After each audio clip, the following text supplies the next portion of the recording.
Not today, pal. Something my model railway videos are not is evergreen. My opinion of a model can change, in accordance to how long I've had it, how much of a pain it proves to service, and, what kind of a runner it turns out to be. Now, the J36 was a very good smooth runner. Then I did something to it which I shall never do again to a model. I fitted it with a Hornby chip. That absolutely tanked, and I do mean tanked, its performance. What did not help was that Hornby from the factory fitted these models with very sticky grease. So I had to basically just spoon it all out using a dog's dentistry kit and put new silicone grease in the gear enclosure. But for as much trouble as this model has given me, recently it's running fine again. Now, my model layout is set in 1947, the year the L&NER was still around, but the NCB was already operational. Now, this tender marking is indicative of the very first year of L&NER ownership, because that's when they still put the number on the tender and they spelled it L&NER. Realistically speaking, this model is kind of a poor fit for the time period that I claim to model.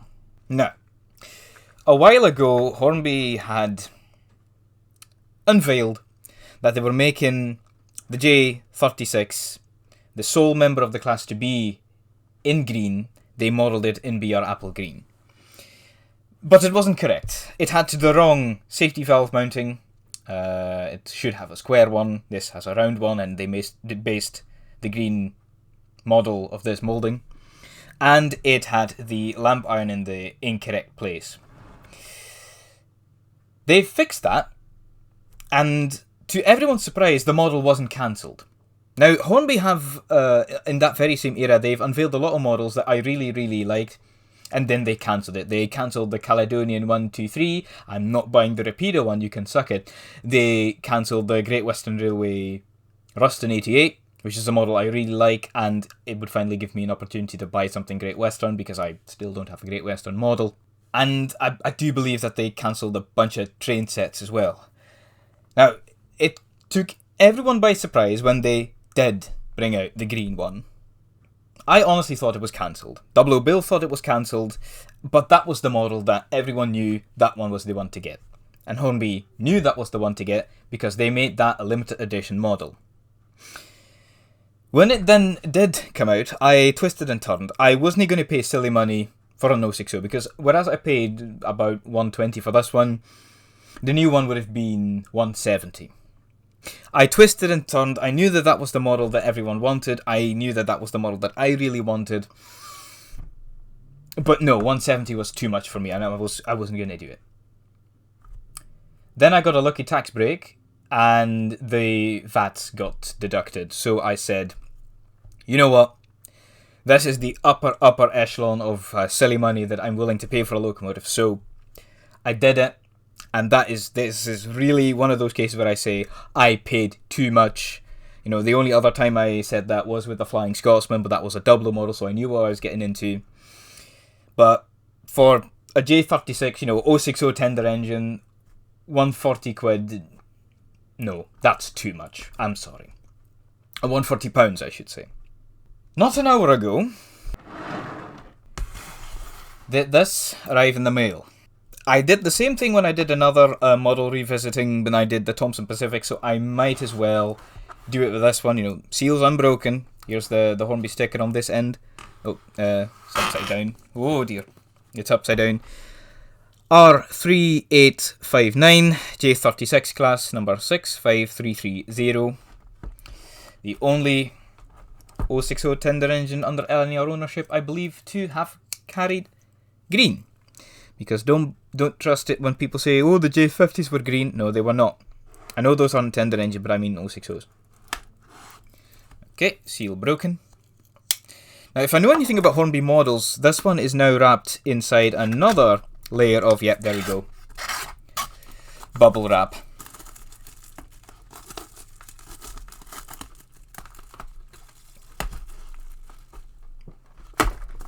Oh, grown man struggling with bubble wrap. I do wonder if YouTube's going to demonetize the video because they saw a knife in the somewhere in the frame. Maybe I'll censor it in a funny way. Knowing me, I won't. I'm too lazy.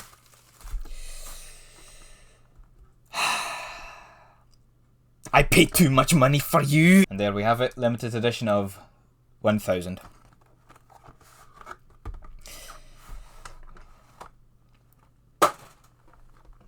Now that is very handsome.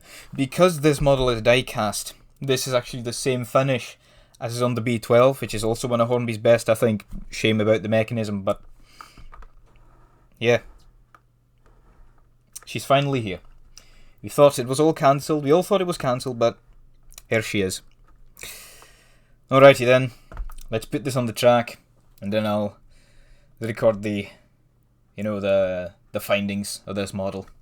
Okay then, fresh out the box, how does she perform? Now, I have to mind not to find that sweet spot on the controller where everything seems to stall, but hey ho. Ooh, that was good.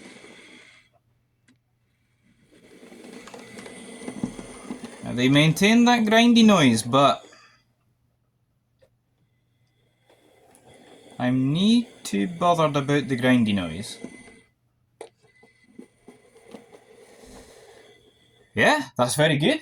No complaints. What's half speed? Oh, she's really waking up. Oh dear. Okay, running by the camera now. Half speed.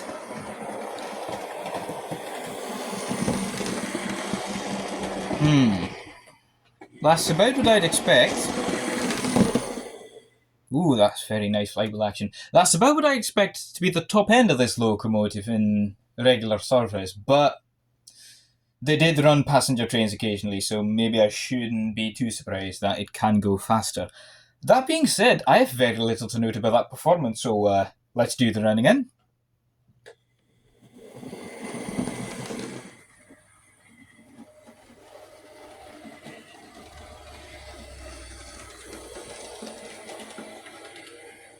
Alrighty then, she's been DCC fitted with a D&H chip. Now, I do have some experience with D&H chips. My Union of South Africa is fitted with one. Now, you might remember if you've watched that video, that Union of South Africa was perhaps the smoothest Pacific that I have in my fleet. That's still true. Maybe the Railroad A4 barely beats it, but let's see how the 060 fares with the same type of chip.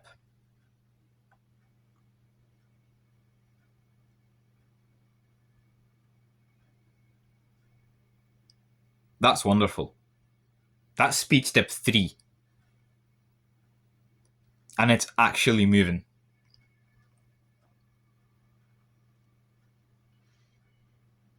Now, the one thing with D&H chips is that they, by default, they are actually more geared towards slow running, which I don't mind, especially not on my layout. So that's actually just perfect for this loco. I'm just dialing up manually.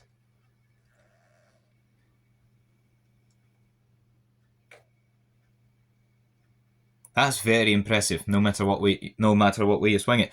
Now, I've done this in a wide shot because the points are very visible now. I want to show you something, which is the difference between a good chip and a Hornby one. Look at that. No stuttering, no nothing. Now I'm just gonna set the points. Alright, come back. I've done nothing to the speed steps. It's still speed step 34.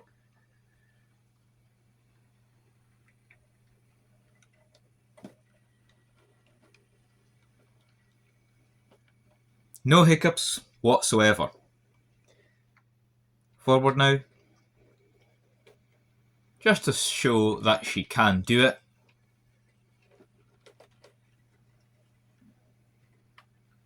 No bother. Now, I'm going to do something very mean. I'm going to bring the one fitted with a Hornby chip in the right position. Its wheels are clean, the track is clean, so it should not be an issue. Now, you might remember that that chip is a sound chip. So if I do this, I have to select the right loco. Right, so you know it's this one. And just move 65330 out of the way. And let's get 722 up and running. And there you have it. It literally wouldn't even start. There is something wrong with the, I believe the term is PWM, where Hornby chips, they just decide, nah, if the PWM isn't actually just out the window, then I'm not going to do anything. This is exactly why I took out the HM7000 chip from my clan. The clan now just has a Hatton decoder in it.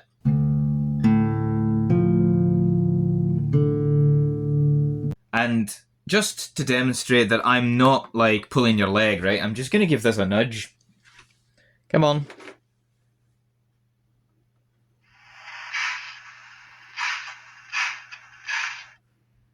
It doesn't want to.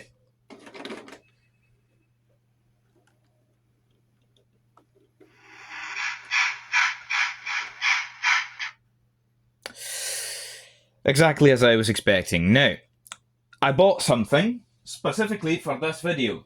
Well, other than the other J36. It's this. It's a Gauge Master decoder, 8-pin. And I'm going to fit that to this piece of work. And if it can make the points without the sound decoder fitted, without the Hornby sound decoder fitted, yeah, that'll be it for Hornby chips for me. Then I literally have no reason to buy them again because they literally degrade the performance on my locomotives. But let's see what the Ruby decoder has going for it. Now, it took a bit of fidgeting, but look at that. Hey-o, why are you not working?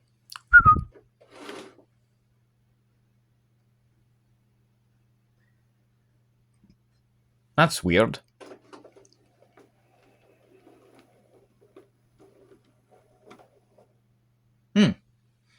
That's interesting.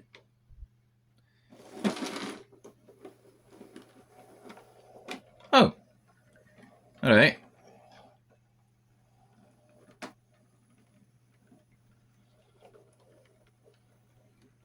That's funny.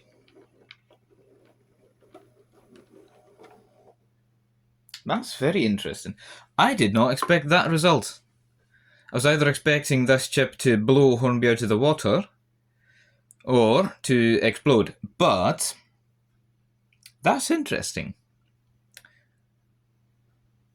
Because the Hornby chip simply can't do it at that speed, or it simply cuts out when you're starting to run the train.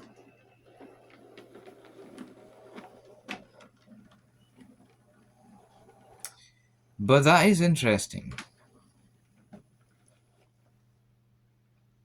I do wonder why it gets caught on that specific point when the new one doesn't do that.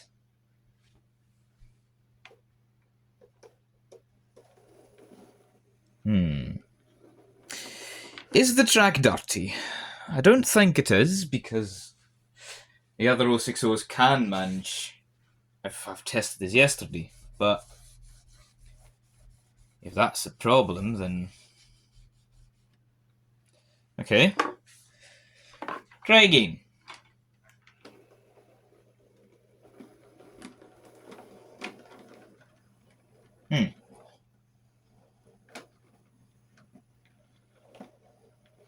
Maybe that was enough to do it. But that's interesting, because that's already a better runner than the Hornby chip. So So maybe it isn't on the chip, maybe it is really just that I, for that moment, had to clean the track.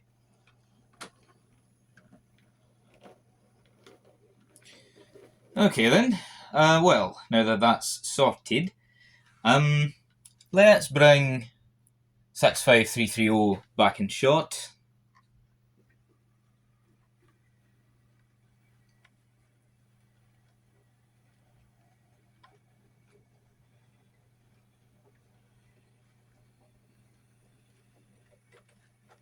Right.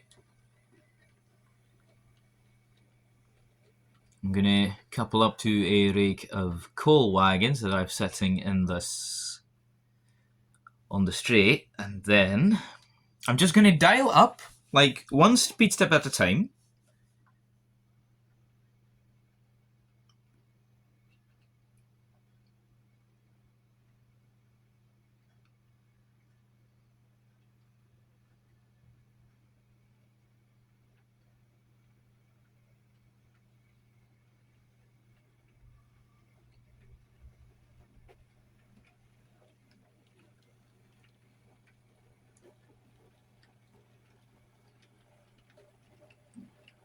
Speed step 50, that seems about right.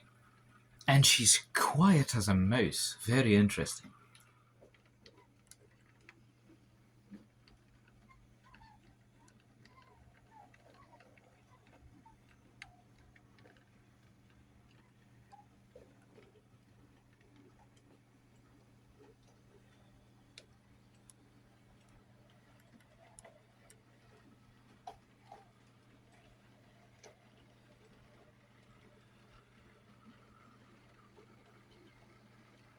Realistically speaking, if you wanted a J36, you probably specifically wanted a J36. And more than likely you would have picked one up 6 years ago, when they were new and ridiculously cheap for a new tooled tender engine. Though, from my experience of having owned these two for a bit now, I can give you one or two warnings. First off, if you want to pick up a second-hand one from the initial 2019 release, you might find it a sluggish runner. This is because the gear train is filled with grease Hornby likes to use, which hardens over time. If your model is affected, you'll notice that the grease is blue. Taking apart these logos is easy as pie, so you might want to disengage the motor, flick off the gear cover, and thoroughly clean the lot before applying your own grease. This helped my L&NER J36 out of the gutter performance-wise, and to maintain that performance, let your loco run in for a bit every day to get the mechanism freed up again. If it is specifically the 2025 release you're after, I've seen examples with missing parts, parts wrongly applied, as is the case with the tender handrail on mine, and with parts missing from the detail bag. And by a few measures, this loco has aged a bit. Namely the loco and tender connection, which retains the twisted wires into a plug rather than the now common contacts through the drawbar itself. On a personal note, I've had to do a lot of tinkering to get 722 to the best runner she can be, so I know these models inside and out. I wouldn't be opposed to owning another early BR example, which in Europe retail for €178. That is still more than you would have to pay for the £170 RRP, what with the VATs knocked down to make it £140, but considering you don't have to pay international carriage and the import tax, that sweetens the deal greatly. Despite the unavoidable tinkering you'd have to do with this model, the J36s are still one of Hornby's best. Though, for the money, currently it's a bit take it or leave it. Thank you for watching. This video was a bit late because I hadn't the time to work on it during the week. I've since received a back order of chips, so I can do some more videos on the model railway at the moment, so I can only hope you'll join me again when those videos get uploaded. Cheerio!